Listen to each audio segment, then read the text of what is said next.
Hello, citizens of the world. We are anonymous.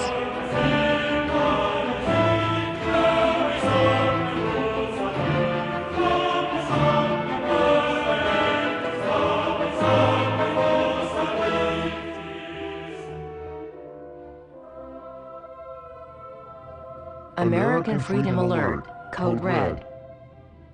The government has committed treason against you. Will you sit and watch while your freedoms are taken away, or will you walk out your door and fight for your rights?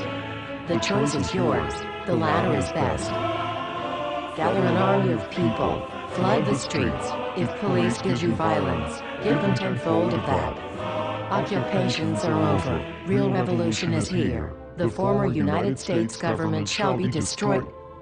In his last official act of business in 2011, President Barack Obama signed the National Defense Authorization Act from his vacation rental in Kailua, Hawaii. In a statement, the president said he did so with reservations about key provisions in the law, including a controversial component that would allow the military to indefinitely detain terror suspects, including American citizens arrested in the United States, without charge. The president defended his action, writing that he signed the act chiefly because it authorizes funding for the defense of the United States and its interests abroad, crucial services for service members and their families, and vital national security programs that must be renewed. Some citizens remain completely confused by the language of the bill, running around the internet screaming that the law does not apply to American citizens. This is, naturally, part of the side effect of having such a dumbed-down education system where people can't even parse the English language anymore. If you read the bill and understand what it says, it clearly offers absolutely no protections of U.S. citizens. In fact, it affirms that Americans are subjected to indefinite detainment under existing authorities. The writers of the bill have managed to fool a lot of everyday people who seem unable to parse language and read plain English with any depth of understanding. That is as much a failure of America's public education system as anything else. I find it astonishing that today's citizens can't even read and understand the grammatical structure of sentences written in plain English.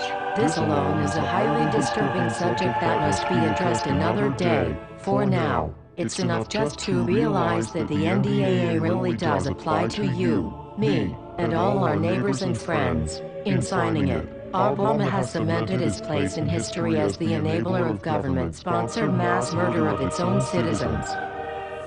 History does repeat itself after all. Hitler, Stalin, Mao, and now Obama the enabler. While Obama himself probably won't engage in the mass murder of American citizens, have no illusions that a future president will try to use the powers enacted by Obama to carry out such crimes.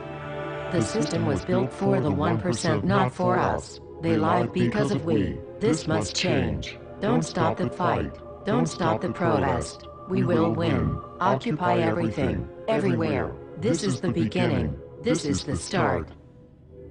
So, brothers and sisters, the collective is calling upon the citizens of the United States to protest against the new sections in the National Defense Authorization Act that were passed a short while ago. While we cannot force the American people to protest, we must tell them that this law will strip away any rights they thought they had, including, but not limited to, free speech, free press, free access to information, and the right to protest, assemble, and bear arms. This law cannot be changed according to the Feinstein Act. Sections 1031 and 1032 of the National Defense Authorization Act have been passed and ratified.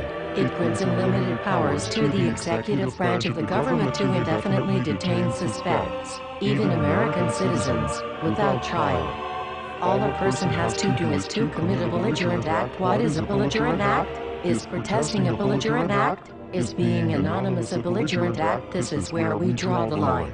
This is when we leave our computers. This is when we take out our masks and defy the corrupt rule of law. This is when we revolt. The time has come for you to accept the truth and join us in overthrowing yet another corrupt military regime. Operation Blackout. Engaged. We are anonymous. We are legion. We do not forget. We do not forget. To the United States government. You should have expected us.